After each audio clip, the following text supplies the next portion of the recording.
Welcome into Feldco Football Recap Live with Olin Kreutz, Tom Waddle. I'm David Kaplan. We get to talk about another victory as the Bears dispatch the hapless Arizona Cardinals 27-16 at Soldier Field on Christmas Eve. Time for our Four Seasons Heating, Air Conditioning, Plumbing, and Electric game breakdown. Let's talk about it for all the right reasons. Four Seasons. Olin, I start with you. The play in the first half was really good. I was disappointed in the offensive productivity in the second half. What did you think of the Bears on Sunday? Yeah, I think that was everybody's main takeaway, right? The 21 points and then get up big, and then where's the offense the rest of the game? I just want to go back a little bit and say, okay, there are the hapless Cardinals, but the Bears are better. They're a better football team than they were last year. I don't know. As I go through it, it's kind of like, do you compare them to last year? Do you compare them to Ryan Pace's last year? Do you compare them to the year before that? What do you actually compare them to? Because they're better than last year, but they're better than the team that Ryan Poles basically dismantled. And then now he put guys back on this football team. But the Chicago Bears come out there, guys, they lose the turnover battle and still win the football game. So that is saying something, because I was talking about last week how can you be 2-2 and be +8? Right, and actually +10 now. So there's a lot to talk about. There's so many things going on, right? Like with Justin Fields and how's he playing and what are we going to do with that first pick. But my first takeaway is, well, at least I'm not talking about the Cardinals, because when I rewind back, Tom, to my time being an analyst, I'm either talking about John Fox getting fired or Nagy getting fired, or now I'm talking about Eberflus getting fired. So I like to just talk about, look, they won a game. they even lost the turnover battle and won a game, and the O-line dominated. So it's fun to watch that. Yeah, I mean, you see progress again. I said this last week, Olin. The unfortunate nature of this is when you've got decisions the magnitude of the ones that are facing Ryan Poles, you do acknowledge beating a bad Cardinals team. You have to say, hey, this is good, this is progress. But you don't want to be considered the bum slayers. You know what I mean? You also want to be able to stack up with some of the better teams. And the win that they had against the Lions was a very good win, a team that I think now has 11 wins. So I think when you're making some of these really difficult decisions, unfortunately, you also have to lean on the opponents and you evaluate the strength of what they do. But look, inside that, I thought coming into that game, we talked about this, there were going to be opportunities to run the football. They ran it right down their throats, and they were more physical than the Cardinals. And defensively, I thought the key to the game was to make sure that you kept Kyler Murray in the pocket, or at the very least contained, and make him throw over his offensive lineman and your defensive lineman. And I think they did a really nice job of that. I think Montez Sweat has added so much to this team, like the discipline that he provides and the juice he brings into the huddle. And, he plays the run. He plays, with tremendous discipline. Like he's a fabulous player, and you can see the residual from his presence there as you creep all the way through their defense. All right, let's get to Justin. Here's our Justin Fields winging it segment. We'll look at his numbers and talk about Justin. It's brought to you by Westtown Bakery at the corner of Lake Cook and Milwaukee. They also have locations in the city and their OK Dispensary. Okay, so Justin Fields, 15 of 27 for $170. He ran for 97. He had a touchdown pass to Mercedes Lewis, but he had a bad interception after a 30-some-yard run. The next play, they try and take a shot at the end zone, and Justin gets picked off. So let's talk about the good and the bad, Olin. You and I were talking a little bit earlier. After that big run and the dominant performance by the offensive line where you ran for 250 yards, did you like the pass play? First of all, on the play before when he ran, I'd hate to be Antonio Hamilton in their video meeting when he basically avoided Justin Fields running down the field. And Justin Fields, go ahead. No, I said business decision. Business decision. Justin Fields is a big, strong quarterback, man. He bought himself time and did a really good job, Cap, extending plays in this game. Not much of a pass rush from the Cardinals. Credit to the Bears offensive line. I'd like to shout out Cody White here for going to the bench, coming back in, playing at the level he played at, providing that for the offensive line. Lucas Patrick, I thought, had one of his better games. Now, as far as that interception goes, that's just a bad throw. Just a throw you can't make down there on the, it's first and it's on the 20-yard. It's like the 15-yard line. It's 1st and 10. It's either throw it to the pylon and make sure only your receiver can catch it. You check it down or you run it. But the last thing you can do in that game is have an interception there and let the Cardinals back in the game. It just adds a question to a guy I was hoping was going to throw for 300 yards against this Arizona Cardinals defense. That ball's underthrown. Basically, I let Tom talk about it, but it seems like a pylon route to me, and throw it to the pylon or throw it out of bounds. So just not a good throw. But yeah, I think, you know what I go back to, Olin? I go back to that play against the Lions. Remember when we had the discussion, and you made a great point that I hadn't really even thought about. In crunch time, why are you throwing to Tyler Scott on the deep post? It was a good play call. Tyler Scott stops running. It was an excellent throw. You had an opportunity to throw the deep over to DJ Moore because you have more faith in DJ Moore. If you go back and look at that play, there's no safety in the middle of the field. As soon as I see man coverage with no safety in the middle of the field, and I've got DJ Moore, even if he's not 100%, you pop that skinny post and you don't worry about throwing a wheel route to your running back in between two defenders. If you go back and look at it, there's no help in the middle of the field. And that's one of those things where you see it, you read it, it's 1, 2, 3, ball comes out quick. And I think that it was a problem for Justin in the second half on a number of occasions. The ball was just that little extra half a second that, either that cost him with his accuracy or allowed a Cardinal defender to come in and make a play. I thought if you're going to make that throw, you got it, like you said, Olin, that ball's got to go. It's got to go to the pylon, and only your running back's going to catch it. But I just would ask Justin, what are they telling you to read? I can't imagine they're telling you not to read the middle of the field. And if the safety vacates and you've got your best player in the building running a skinny post, I can't imagine you're not telling him to throw it. And then I'd ask what he saw. But again, if I go back and I would like to know from Justin why you decided to throw that route versus throwing the ball to DJ.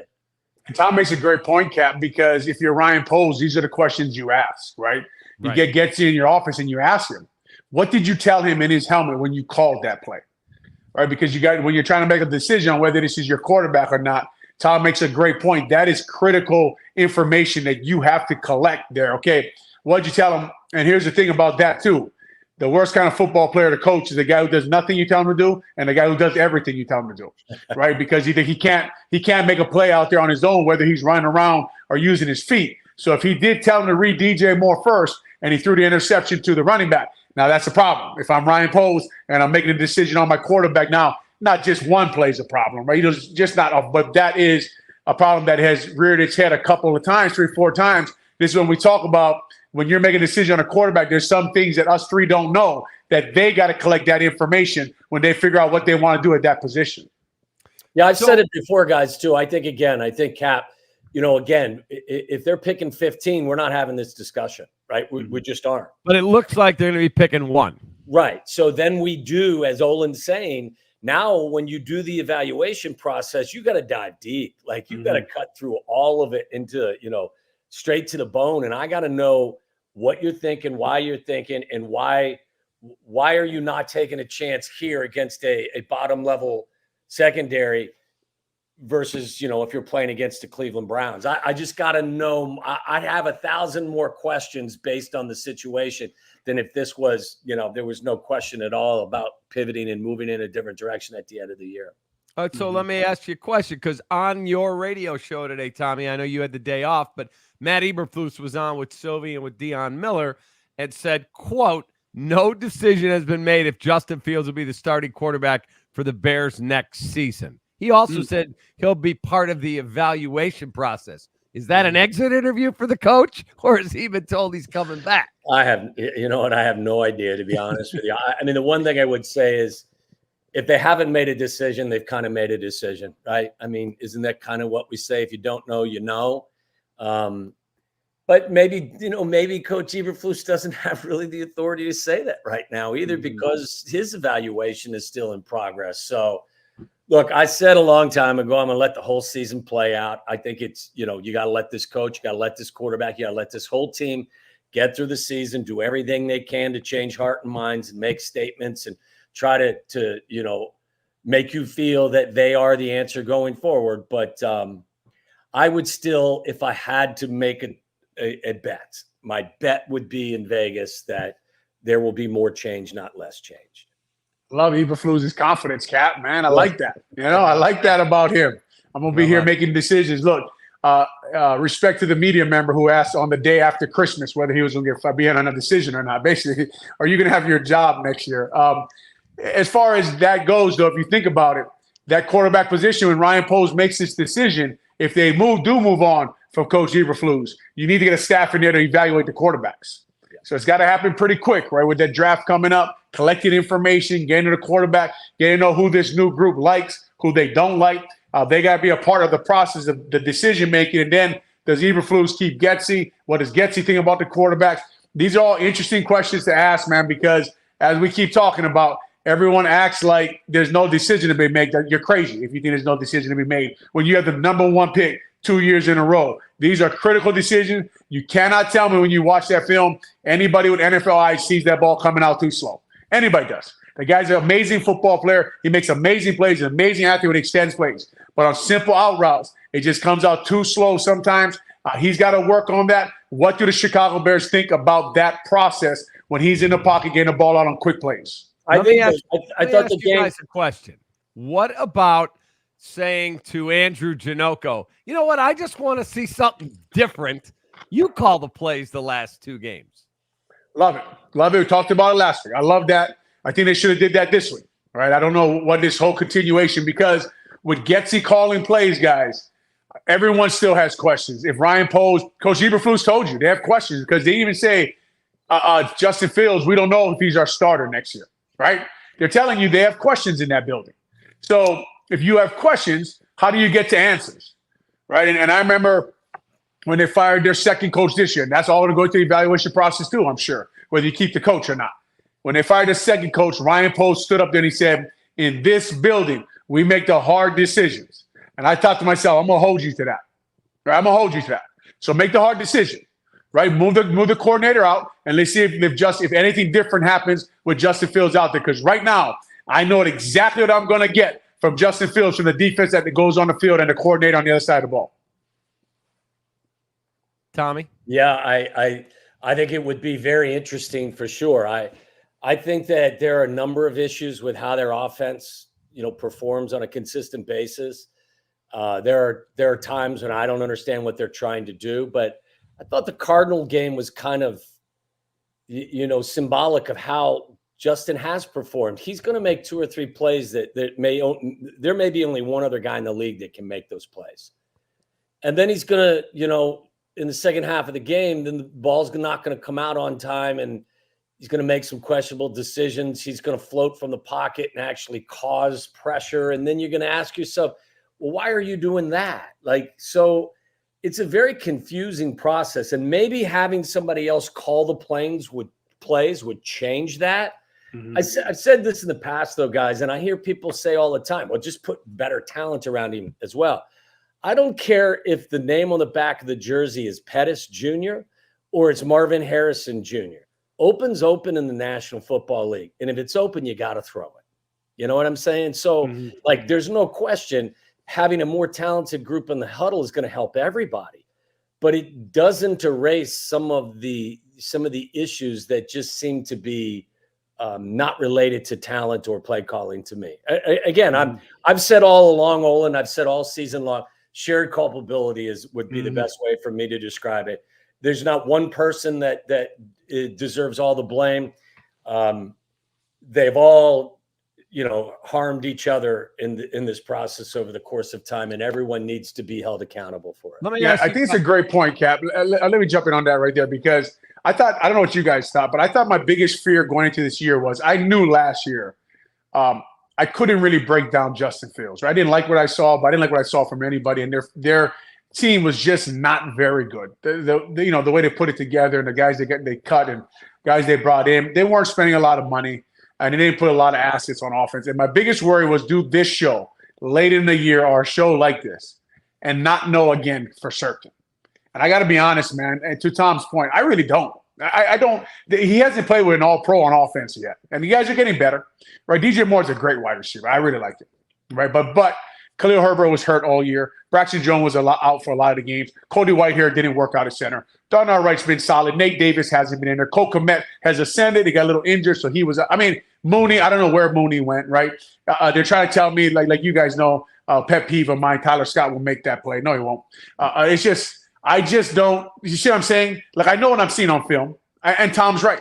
Open is open in the NFL. The ball's got to come out faster. Justin knows that. Janoko knows that. Getsy knows that. Anybody watching the game knows the ball's got to come out faster on some plays. But if you don't say that there hasn't been a ton of talent on that field, you're not telling the whole story. Yeah. There's no doubt. Like, valid point.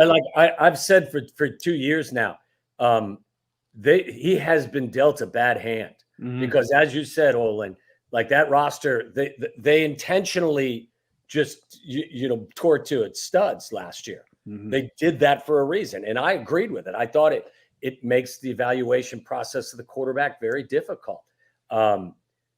He's been dealt a bad hand. I think at times they don't necessarily put him in position to take advantage of what he does best. But I think he's been his own worst enemy at times as well. So that's why I say, like, I can go through a full game and I can watch the first half of that game against the Cardinals and I go, I understand that. I understand that. Keep running the football. You're a run-first team, and then boot off of it, and then some design quarterback runs, and then we get to the second half. Everyone should have eaten in the second half of that game. You know what I mean? Like, that's a game where Khalil Herbert did, but that's a game where you have a 100-yard receiver, a 100-yard rusher. Justin throws for 300 yards, runs for a touchdown, and throws 3 touchdown passes. They had 6 points in the second half against maybe the worst defense in the National Football League. And one of the field goals came because they turned it over on downs at like the 25-yard line. Like, they're such a frustrating crew at times. I can watch you do all this good stuff in the first 30 minutes of the game. And then in the second half, I don't know what you're doing, and I don't know why you're doing it. If Mercedes Lewis gets a plate, everybody gets a plate, Tom. Everybody gets to eat.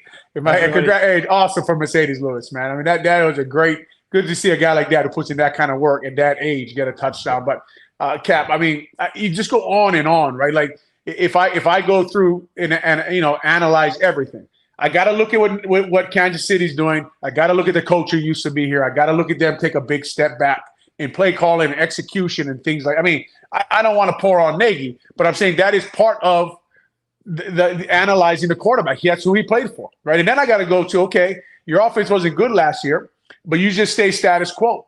Everyone knew that you had to put in college concepts. Everyone knew that you had to get the quarterback running the ball.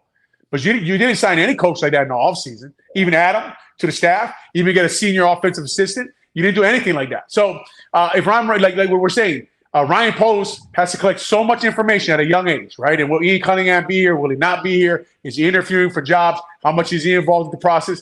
Kevin Warren's got to take out that water, and he's got to water the plant, right? And they got to make a good decision. All right, so let me ask you guys a question, because Diana Rossini from The Athletic wrote an article where she said Mike Tomlin might be available. He's got 1 year left on his deal. And one of the teams she linked to potentially trading for Mike Tomlin was the Chicago Bears. Mike Tomlin does not come with the reputation of being an offensive guru and having unbelievable high-octane offenses. He fired Matt Canada as OC. He hasn't had great quarterback play the last few years, but he fixes your freaking culture like that. And if you're drafting Caleb Williams, what better type of a gentleman to shepherd him into the NFL and teach him what it means to be a professional? So what's more important, getting Ben Johnson or Shane Waldron or Brian Johnson, one of the hotshot offensive coordinators, or getting a proven commodity, albeit coming off a down year, but he fixes your culture? I like a culture fixer, right? I like guys like John Harbaugh who see a problem and solve it and say, this is what my team needs. I got to move on from my OC. I got to move on from my defense corner. I got to make changes everywhere, right? I got to get better here, and he just does it. I like guys like that. As far as Mike Tomlin goes, I love when he talks, right? He sounds like a leader of men. People rave about him. I watched Matt Canada call plays one time last year. I knew he was going to get fired. Right? Like I worry about things like that. And Kat, I told you we were doing the game together, and I said we're doing the NBC after show, right? Yep. And I told you in the room, I said this guy Matt Canada's gonna get fired, and you looked at me like I was crazy. Most people do. I just that kind of worries me, right? That it took that long, and I gotta look at his development of the position after Ben Roethlisberger.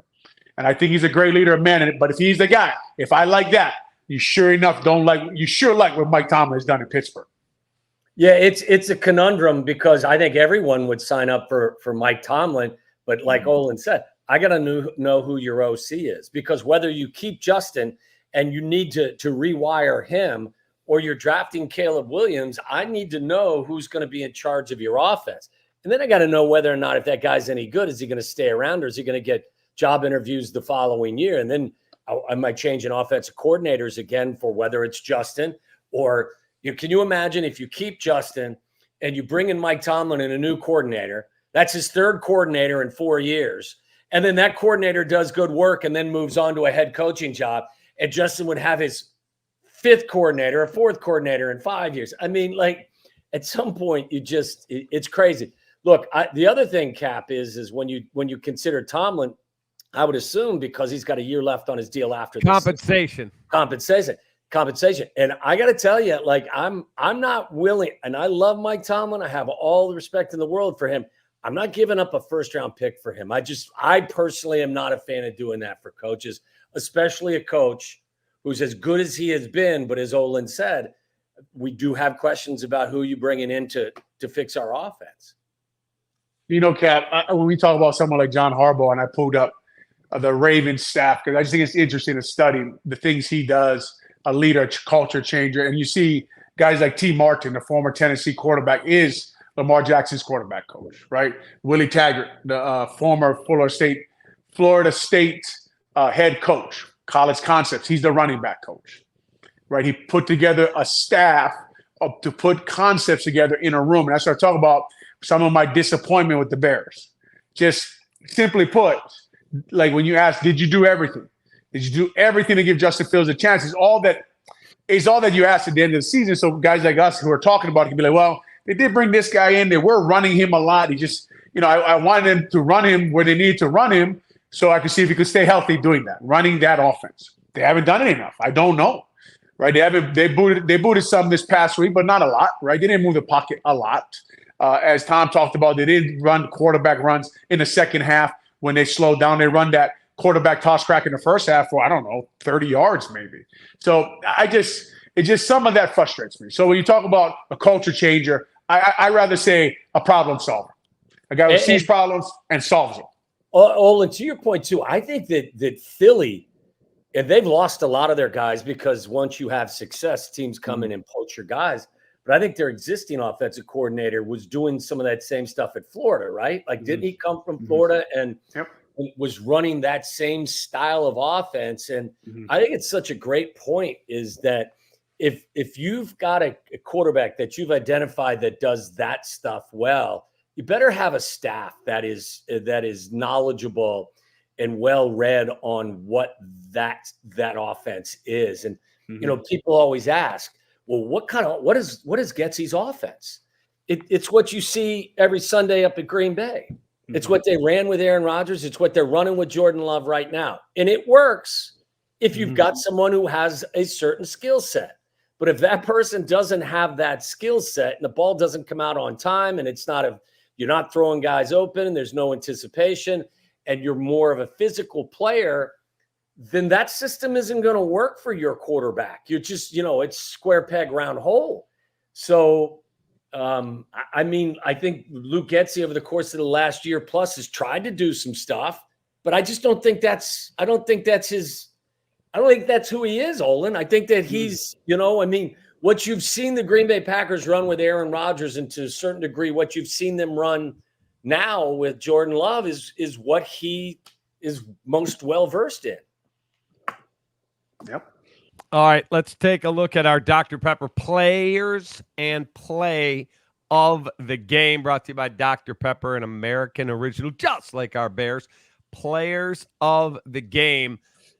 I had to give Cole Kmet 107 yards on 4 catches, and Khalil Herbert ran for over 100. I thought both guys had really, really good days, so I made them the Dr. Pepper players of the game.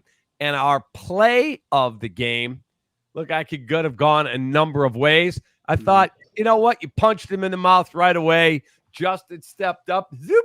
There he goes to the end zone, beats the defensive end, and he runs it in for the first touchdown. And everybody takes a deep breath and then goes, okay, we're good. We got a touchdown. We're good. They ended up going up 21-0. But the Justin Fields opening drive touchdown is our Dr. Pepper play of the game, pleasing your taste buds since 1885. Grab an ice cold, refreshing Dr. Pepper Day at McDonald's near you. Right there, baby. As soon as we're done, that's it. And my friends at Westtown got me some. How about that cookie? There you go. That's a good one, man. A little Frosty. snowman cookie. So you won't get to sleep until 2 a.m. tonight. Hey, I'm off of radio all week long, man. I'm Good gonna choice. pour 2 fingers of bourbon and pass out on the couch. One chance, man. One chance in 3 or 4 years to give the big guys player of the game, and you just passed them up, right? One chance to give the fat guys, man. The guys barely fit their suit. They sweat. They got to carry towels because it's hot wherever they go. You get no love. 250 yards of rushing, man. Kept the quarterback clean, and you go Khalil Herbert and Cole Kmet. I could have gone co-players of the game. So I'll add the offensive line as a unit to the co-players of the game. Khalil Herbert, it's good to see him, guys, run like that and be explosive again. We haven't seen that in a while. Hopefully that ankle is back. If it was a high ankle sprain, like they say, those things take a while. Yeah. It's good to see him bounce outside. And in their run game, like we talked about, they like to press and bounce to the cornerback and make that secondary tackle. And he did a nice job forcing those guys and beating those guys. Great to see him out there running the ball like that again. Tommy, what did you think of Cole Kmet's play before he got knocked out? Today, when they asked Eberflus, he would not give any update on his knee, so we'll know more on Wednesday. That didn't sound good to me. Listen, I think Cole's a good, solid football player. I want him on my team. I think they finally have defined his role correctly. I think when the previous crew was here, they were trying to make him be Travis Kelce or TJ Hawkinson, and that's just not how Cole plays. By the way, Hawkinson torn ACL and MCL. Oh, I hate to hear that. Yeah, from a low tackle. Yeah, he's just not that kind of player. That doesn't mean he doesn't have a role. He's got a nice role on this team.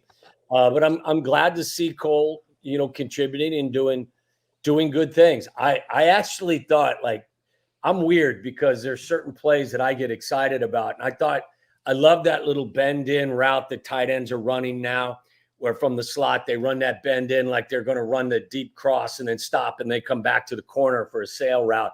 I thought it was an excellent route, him feeling the zone. And I thought it was Justin's best throw of the day as well, because that ball's got to be thrown to a spot and you're kind of throwing a guy open. It seems like a very basic kind of throw and catch. But to me, that's the kind of stuff that makes me say, okay, now you're starting to feel it. Now this is what it's supposed to look like. So I think Cole's done a really nice job this year. And I think that, I would love to see them have another tight end that also can stretch a field a little bit more than Cole. I'll say this too. I said this to one of the guys at the radio station. I think Cole's done a better job with his body control too and getting better separation. He was a drifter. I think that, a guy that would kind of round in, he'd do his routes and he'd round them off and he'd give an opportunity for a defender to undercut throws and stuff. I think he's better technically. And I think he's done a much better job with his technique. And I think he's done a better job creating space. You see it now on some of the quick outs now when he's matched up with either a linebacker. We saw it against Anzalone against the Lions a couple of weeks ago, or he finds himself matched up with a safety. So I see improvement. I really do. Yeah, 4 catches, 100 yards, right, Cap? I mean, I think he went in with a quad. So maybe he's got a couple of injuries that come up on him to end this year. So hopefully he gets healthy. They need him out there. All right, I want to break down the offensive line when we come back and see where they may be headed and talk about the decisions facing Ryan Poles, because 2 weeks from yesterday is Black Monday. There's a lot coming right down the train tracks. We'll get into that right after this. Hey, Dad, we're running low. We'll be all right. What is going on here? Insulation? I'm chilly. I can't help you with a decoration, but I can help you replace these windows fast. Right now, buy one window and you'll get one free. Plus, no interest until 2025. And we'll get it done Feldco fast. Buy one window, get one free, and soon. Hurry. Call now. Call 866 for Feldco. Feldco Bears Recap Live is brought to you by Feldco, Chicago's home renewal experts. Call 866-4-FELDCO. Four Seasons Heating, Air Conditioning, Plumbing, and Electric. For all the right reasons, Four Seasons. Vienna Beef. Go to viennabeef.com and use code CAP23. That's KAP23 at checkout for 15% off your order today. And Dr. Pepper. Grab an ice-cold, refreshing Dr. Pepper today at a McDonald's near you.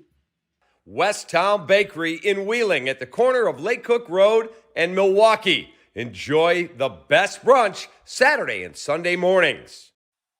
And by the way, Chef Chris Teixeira, not related to Mark, said, hey, if the guys want to try the fudge brownies on an off night, let them know. They've got the best THC brownies over there at the OK Dispensary. So I'm getting Mindy to cook them for me. Anyway, I want to talk offensive line with you, Olin and Tommy. So Darnell Wright. I don't know what the hell I'm looking at. So talk to Olin. Okay. Tommy keeps saying that, Cap, but we know he knows. He knows. He knows what he's looking at. So Darnell Wright is probably going to make most all-rookie teams. He's had a very solid rookie year, and he will be a piece going forward. They're going to get a new center. They're not going to bring Lucas Patrick back. I can report that right here confidently. He won't be here. Braxton Jones has been good, but I want Olin to give his grades on how this offensive line has played and what spots other than center you would upgrade. Well, they're incomplete, right? They're incomplete right now because no one's really played a whole year except the guy you're talking about, Darnell Wright. He's been their anchor, right? And you need an anchor out there in your offensive line. And like I constantly talk to you about, Cap, I go out there and get myself an all-pro, right? Get myself a guy who's a good football player, young, growing, ascending football player, a guy like Tevin Jenkins when he's healthy. I just can't trust him right now. And I watch Tevin Jenkins play, and I can see sometimes when he gets hit, when he moves, the man produces a lot of force. He doesn't absorb force well. And when you watch him get hit, that's why he drops fast, right? So, I don't think he watches our show, but, eccentrics and isometrics, Tevin, a lot of them. Do them a lot. Do them in the offseason. Get those joints right. Get yourself to absorb force because you have a chance to make a lot of money. A good football player, and he's shown he can be a good football player at multiple positions. So when they lose him, you can see they lose something, Cap. So they got to get themselves a really, really good guard center in there somewhere. I don't care. You take the best guy on your board. You put as much talent in that room as possible. It's been too long. We talk about it all the time, man. There's just not enough competition.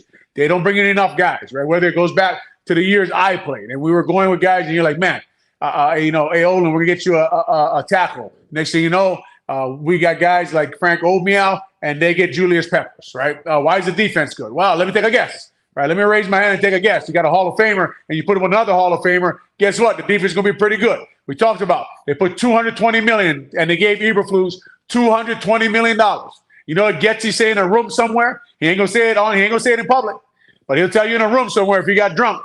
Gosh, I wish I had $220 million in my offensive side of the ball. I bet you I'd be good at calling plays. Right? Give me a Montez Sweat at left tackle. Give me a Montez Sweat at guard. Give me a TJ Edwards at running back. Give me a Tremaine Edmonds at receiver. Give me Brisker. Give me Gordon. Let me see what I do. Yeah. Preach. Exactly right. Very well said. Tommy, how shallow is the talent, in your opinion, in the wide receiver room? Obviously, DJ Moore is going to go to the Pro Bowl, and he's a stud.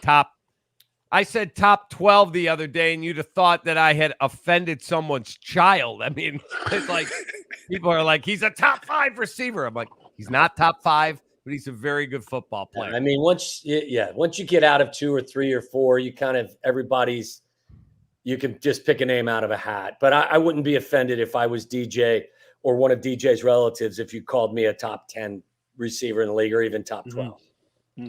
So how much more do they need in that room? I said this, like, last week, maybe I said it to you guys. I think that Ryan Poles has done a really nice job in a lot of areas. I think that talent across the board is significantly better than it was. I'm not so sure that he doesn't need somebody to come in and sit with him, regardless of whoever's in charge of that position on his staff, to kind of just talk through some stuff with him. Because whether it was Velus Jones, the selection of Velus Jones, and that's been well documented, or was the trade for the Chase Claypool, and Tyler Scott's got some skill, but I don't think he tracks the ball very well, and I don't think that he catches the ball with his hands very well. And look, I mean, it's kind of part of the prerequisite to be a receiver in the league. So Mooney, I have no idea. I said to you guys last week, I have no clue what happened with Mooney and Justin. There is zero continuity. There's no rhythm with those guys.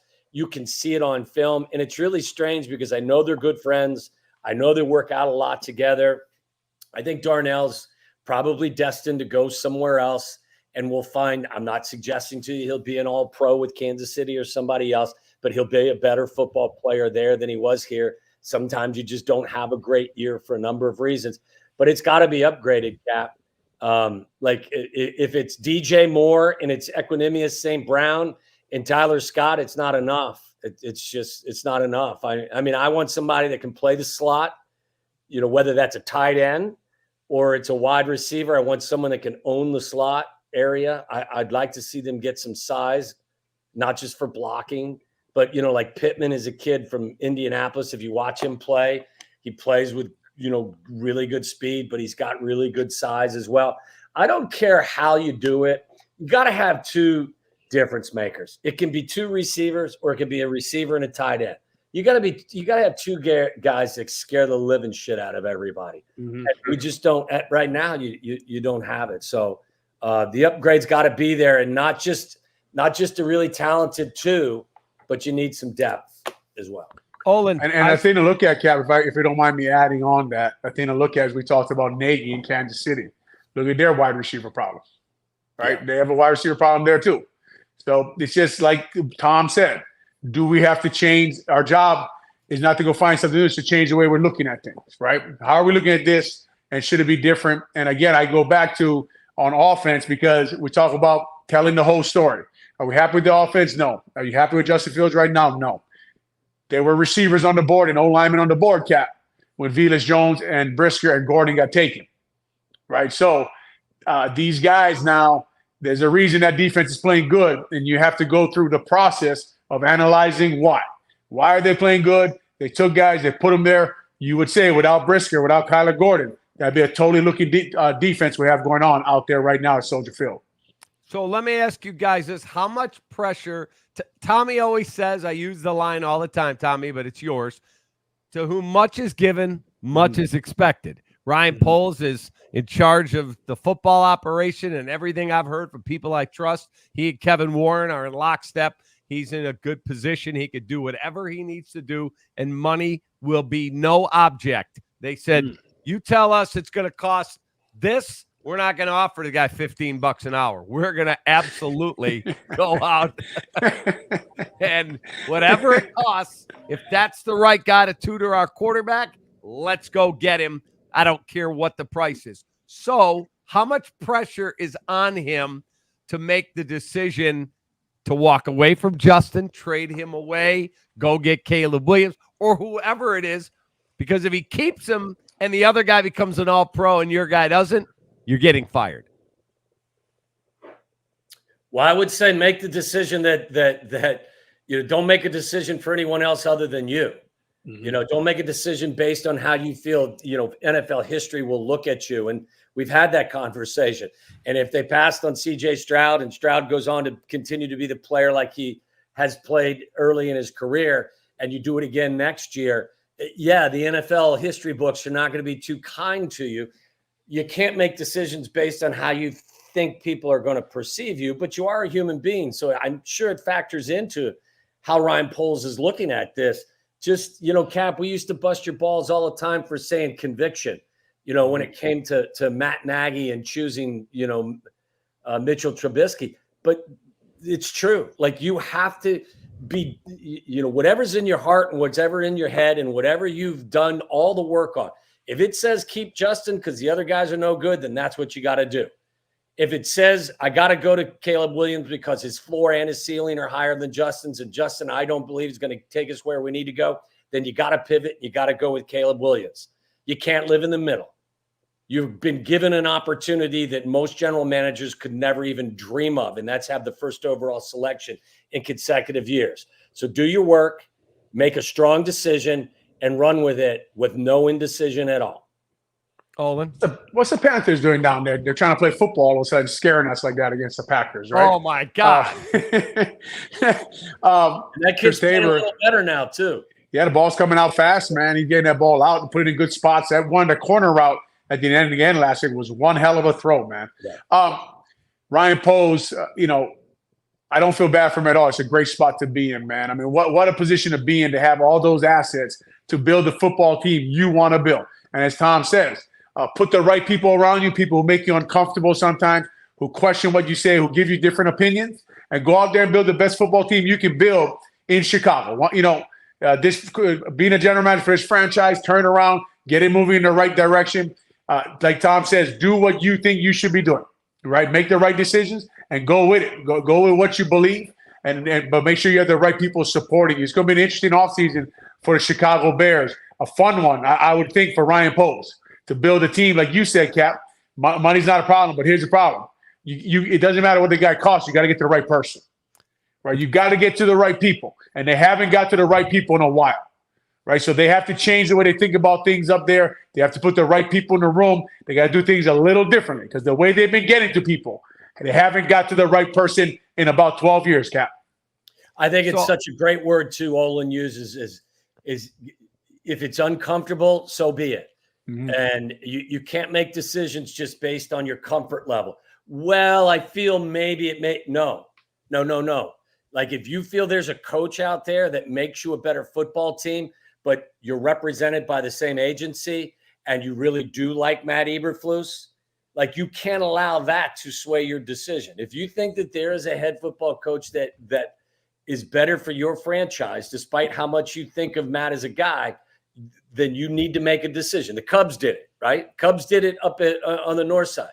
You do it with your players and you do it with your coaching staff as well. And I'm with Olin. Like, I don't feel bad for Ryan Poles, and I don't mean that in a bad way. I mean, if I was a general manager, I would love to have the resources at my disposal that he's had over the last couple of years. And he's done a really nice job. Like that trade he made last year created some of this that he has at his disposal right now. So that's him. That's on him, and that's good for him. But, yeah, he's got an opportunity that I think 31 other general managers would probably love to have. You mentioned the Cubs. I actually spoke to Theo Epstein, and I asked him, boy, when you fired Rick Renteria, Jed had him work for him in San Diego. You guys had this cozy relationship. He said it was not easy, but he said you got to remember something. You got to be loyal to two things. One is the man in the mirror when you look at it. You better be loyal to what you believe is the right thing, not anybody's feelings. And number two is the freaking logo on your chest. If you're not, what's best for the Chicago Bears? Not, as you said, my agent, I have the same guy, I don't want to be at a Christmas party. No, make the tough call. If the right call is to go hire Olin or Tommy, you got to go do it. Period. Cap, and let's talk about, what people are whispering in the back. You talked about, if they don't take the guy becomes an all-pro. There's already a guy out there, right? There's already one. C.J. Stroud's in Houston. He looks like one hell of a football player, right? I'm watching Roquan last night. Guy's a good young football player. So you're waiting for him. He's collected all these assets after trading guys away, trading away picks. This is a big year for him. And you're watching already these guys who've gone away, right? Like, yeah, they're six in, what are they now? 6-9. 6-9. I mean, with Khalil Mack, Roquan Smith, and these guys, they might be 6-9 anyway. So how much better did they really get? Right? I don't know that. Those are questions that you don't know, right? With C.J. Stroud, how much better are they? Is a question at quarterback or is a quarterback question already answered, right? If C.J. Stroud, if you took C.J. Stroud last year, so There's a big year coming up here. A lot of things going on, a lot of things to look at. And you know, like we all say all the time, hope he makes the right decisions. Of course, we're all cheering for him. Yeah, it's going to be to whom much is given, much is expected. But I think he knows what he's doing already. And Cap, I love the fact they're winning games right now. Mm-hmm. There are some people that are, it's going to affect our draft selection. I don't care about the Bears pick. I care about the Carolina pick. And right now that looks pretty firm. I think there's more benefit to this team winning some of these games because of some of their young players, whether that means you're going to draft at 8 or 9 with your pick versus 4 or 5. I couldn't give a rat's ass about that because this is much more beneficial to me. By the same token, don't think because you've won a few games or that you may get to 8 and 9 or 7 and 10, that doesn't mean you shouldn't still pivot in a number of areas, okay? Like, don't get comfortable with the thought, well, we won 3 games last year. We won 8 games or 7 or 8 games this year. That's twice as many games. That's fine. That's good. That means you've made some good decisions, but it shouldn't stop you from making even better decisions if, in fact, those decisions are available. Yeah, that secondary they have is really good, man.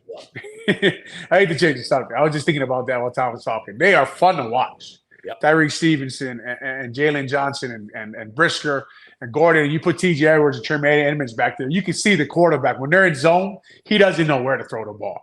Those windows are closing in a hurry, and they're physical, and they get after guys. We talked about on this show for a while now, that unit looks like they could be elite. They're moving in that direction, man. They are pretty down. Now, Terrell Smith is not terrible, right? He made a mistake against the Cleveland Browns, but he plays pretty good football too when he comes in. I wonder if he could become the safety if they let Eddie Jackson go. Eddie's been talking openly how much he loves it here, but he said, I get it. It's a business. My cap number is 18.4 next year. Bears would save 14 if they released him. I mean, you guys did this. I mean, Olin, you went and got an offer, I think, from Miami. You did play in New Orleans briefly, but then Jerry Angelo got the deal done with you. Does a guy like Eddie Jackson, in your opinion, look and go, man, I've made a home here. I fit in here. It's ascending, at least on the defensive side. All right, let's restructure my deal. I'll take a little less, or guys don't think that way? I think if you're Eddie Jackson, you go talk to your agent and you look at where you are in your career and the level you're playing at, and I think he's going to get a reduced rate no matter where he goes. Maybe let him test the market, right? Let him test the market and see what's out there, because I think he provides more value. You're at the point in your career where you provide more value to the team you're playing for than anywhere else, right? And sometimes you got to go out there. I went to free agency twice. I re-signed during the year once. In 2000, I got lucky. I came up in 2000. They re-signed me in 2006 in a Super Bowl run. That's just luck, man. You know, team's doing good. Everyone's feeling good. You come on upon a contract. I went, like you said, in 2002, I went to free agency, and then I went to free agency again in 2010. And when you go out there and look, it's humbling sometimes to go out there and see what other teams think about you. But I always tell players, if you're wondering how good you really are, go to free agency and find out. Yeah, a Cap, like you said, you mentioned you think, Cody Whitehair and Lucas Patrick will probably be, salary casualties at the end of the year. I don't see a scenario where Eddie comes back unless they work out a deal that is very team friendly at this point. And maybe he'll find somebody out there that's willing to give him more money. I don't know. I mean, he's had a really nice career, but he's not the player from my perspective that he was several years ago. So I think what they're going to do is move on from him, to be honest with you. But I wonder if Terrell Smith can be a guy that could move to safety. I was just going to say this to both of you guys, that can you imagine, because they've got so many talented guys back there, and we saw that in training camp, and we sat there and watched them over and over, and I was like, all this secondary needs is a pass rush, because you can't. It doesn't work where your corners make your D line better. Okay. It just doesn't. The NFL doesn't work that way. Your corners are made better by a good pass rush. And this group is already good. But when you put a pass rush in front of them, and Olin mentioned it, they'll jump routes. The quarterback doesn't know where to go with the ball because the windows are closing quickly. If I was playing against this group, I'd sluggo them 10 times a game. I'd go slant and go until I could get them off my guys. Because they settle their feet, they sit because they're all talented, they're smart, and they're very physical, and they're very aggressive players. I wonder if you could kick one of them to free safety. And now, you got Gordon in the slot, you got Stevenson on one side, Jalen Johnson in the other. Maybe Smith can play free safety. And now you basically, at that point, you have 4 corners playing. Mm-hmm. Yeah. They take another safety in the 3rd round, Cap, instead of an old lineman. I'm a little crazy, though. I'll just tell you that right now. I got to think he's going to address center in free agency. Now, I know for a fact the guy that they liked was the starter down in Miami, and then he tore his ACL. I don't know. Is he ready to go by opening day? I don't know the answer to that. Yeah, it's tough to give someone money. That's terrible for him, man. I mean, you were talking about him a lot, playing at a high level, having a great year, coming up on his contract year, and just the worst thing that happened to a football player. A guy who's probably put in a ton of work. I don't know him well. I know their O-line coach under Frank Smith, and he's high on him. So it just sucks, man. Yeah, that breaks that. Look, I know it's a business, and I know everybody's a big boy. That one, when I heard it, I actually got sick to my stomach thinking that guy got up every day probably at 6 a.m., ate right, went and trained at the gym, and then watched this tape and then did this and thought, we're just going to bust our ass throughout the season, and then we're going to get our payday to set up the rest of my family. And then that happens. And I know it's life, but that stuff really is disappointing. Cap, I think you just want it to be right. You know what I mean? You were telling me that you're going to sign the Dolphins center from mid-season. I have. You just want it to be right. That's why you were sick to your stomach. You didn't really feel that bad for him. Right. I love being right too, to be honest, Cap. No question. It is amazing, and I don't say this just because Olin was a great player at the position, but you see how important that position is for certain teams. Look at the Lions. That's an entirely different offense. Frank Ragnow when he's there. You even pointed it out to us when he was out against the Bears, and they were also missing, I think, one of their defense. Aleem McNeil. And Olin said to me, I talked to him, he goes, "You're missing your nose, your center. You're in trouble." Yeah. And their safety, right? Gardner Johnson. Yeah. Totally different team. And when you've got a quarterback that at times Jared Goff's a good quarterback, but protection is he gets skittish if he gets bothered. So I guess my point is that I think you guys are spot on. Center is a position they have to get an answer to in this offseason. No, yeah, and we go back to what we were talking about, Cap. Right? We were talking about what you spent your assets on. They were the top 2 centers in the last 2 drafts were there for them to pick. Correct. And they took secondary guys. You're correct. Right. So that's just you built the team in a certain way. Now your quarterback has pressure up the middle. It's just things you got to look at when you're making your decisions. All right, let's do our Vienna eye on the opponent. And I just had my neighbor come over, and he just said to me, Jordan, he's like, we ordered a bunch of Vienna food. It was awesome. And they watched the Bears game the other day with family that was in town for Christmas. You should do the same thing. Great taste and flavor since 1893, celebrating their 130th anniversary. Look for one of my favorite kits, Chicago-style hot dog kit. Perfect for tailgate, game day, a party. Go to viennabeef.com or use code CAP23 at checkout, 15% off your order today. All right, the Falcons are alive. They feel like they can get to the playoffs. They don't get great quarterback play from Desmond Ridder. Taylor Heineke has been in there. But they have Bijan Robinson and Tyler Algier and Kyle Pitts and Drake London. They've got some talent now on this roster, gentlemen. This is no walk in the park, in my opinion. Not at all. And let me tell you guys somebody you might want to watch. There's a right guard named Chris Lindstrom, and this guy is a ball player. Now, it's going to be a battle on the middle team, Billings and Justin Jones. I'm excited to watch that matchup. On defense, they are good, man. Calais Campbell, guy's a monster, right? He reminds me of Megatron, right? They get in Transformers. The guy is humongous. David Onyemata, good pass rusher. Lorenzo Carter, good football team, good defense. Not what they just saw against the Cardinals. So another good time for Justin Fields to show us what he is. If Luke Getsy, them to hopefully make a good impression. Lindstrom, another BC kid.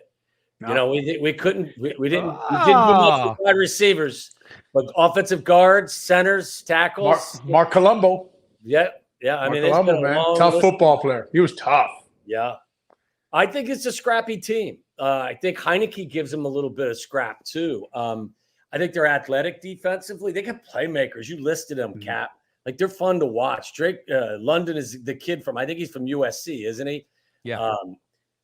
Just a tremendously athletic and physical wide receiver. Pitts, I loved him coming out of Florida when he was coming out of school.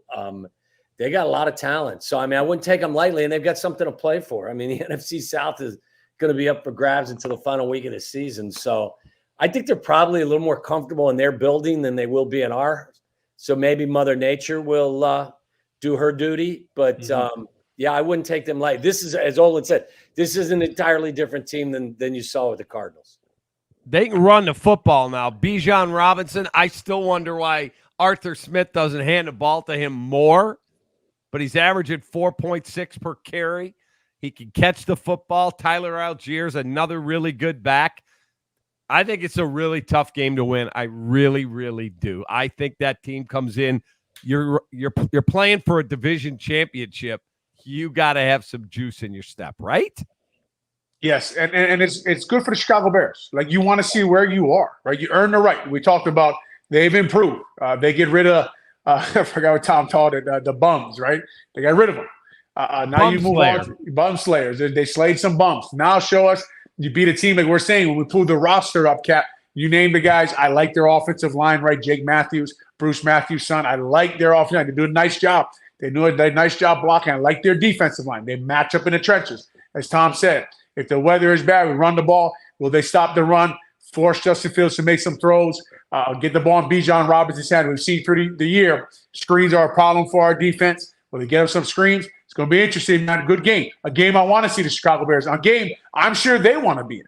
I'm sure they want to be in this game. They want to prove to everybody that they are a good football team. Here's your chance at home. Soldier Field will be rocking. Go ahead and get yourself a win. Yeah, I 100%. Show me that you can beat a team that's got something at stake.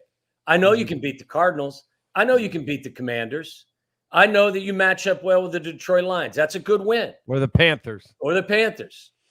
You know, let the Falcons come to town with a lot of good football players with something to play for and get the best of them. And then, you know, now your resume to me starts to get a little stronger and a little bit more impressive. By the way, a week from Sunday, my first game ever at Lambeau. I've never been to Lambeau. Wow. Fun place. Yeah, Great. I'm excited. If it's cold there, it's cold though. That stadium is cold when it's cold, man. It'll be fun. I went to college in Minnesota. I'm good. I'm all right. Oh, all right. Yeah, big college you went to, man. Big time football there. Yeah, Hamlin University, baby. It was my favorite place to pull in. We pull in the team buses, and you'd see just about everything. I mean, people, old man. You'd be a 78-year-old lady with no shirt on and giving you the finger and maybe 2 teeth in her mouth, screaming the F word at you. It was beautiful. Awesome place. Awesome place to play for. I like that place. I like the Oakland, the old stadium in Oakland. That was a fun place to play, man. A lot of good stadiums, Rob. But Green Bay was one of the funner places to play. All right, before we wrap this up, I got to give out a movie recommendation. We go every year on Christmas with my family to go see a movie. We saw The Boys in the Boat yesterday. It's about the University of Washington crew team from 1936. Oh, my God. It is an awesome sports movie. Famous book, right? Wasn't it a famous book? Yeah. Yep. The UW crew team, man. I mean, I didn't know much about crew, obviously, growing up in Hawaii, but they more with canoe paddle out there. But, I mean, those guys train. You know, the girls are strong. They walk in the weight room. I was like, man, who are these people? And they were national champs when I was there. So that doesn't shock me that there's a movie about that whole program they've been having there for years. By the way, my son Brett and my ex-wife are in Hawaii right now, and he called me today. Hey, Dad, could I go see Mr. Kreutz here? I'm like, no. He lives in Chicago, bud. Tell him he can go see my dad. That would be an interesting day for him. There you go. Hey, all right, Olin, give me your 2 keys to the game, and Tommy, give me your prediction. I think with their quarterback play, we talked about Bijan Robinson. I say this every week. I'm an old school football guy. I think they got to stop their run. All right, they got to stop their run and don't give them play action passes. Now on offense, Justin Fields is got to hit those quick passes on time. And like we've been talking, Coach Eberflus has mentioned for weeks, we got to hit the big plays. We got to take shots. And then at the end of the game, we didn't get to go through that 3rd and 1, but details are important at the end of the game. And eventually, Tom, I don't know if you agree with this, but eventually it's on the players to finish games, man. Yes. The way you're practicing shows up late in games. You got to hold yourselves to a standard during practice. Make sure you're doing everything right. Yeah, I agree with you 100%. This is the NFL. This ain't high school. So ultimately, players have more impact on the outcome of the game than a coaching staff will. I just was checking my phone for the weather, Cap. It says 30 degrees and cloudy. I'm hoping for a little bit of rain, maybe a little bit of snow. So I'll say 24-23, Bears get the win, Mother Nature with an assist. All right. That'd be fun. I just want to go up and see them beat the Packers' ass when I go to Lambeau. Don't be looking through the Falcons to the Packers, Hey, buddy. Packers, yeah. Yeah. Are you going to wear Bears gear at Lambeau Field? Of course I am. Nah, this is wondering if you're a little scared, a little action. You know what I mean? Small hill for a climber, my friend. I love What that. my wife just got me for Christmas right there. She said, you got to wear that on the show with the guys. Okay, there it is.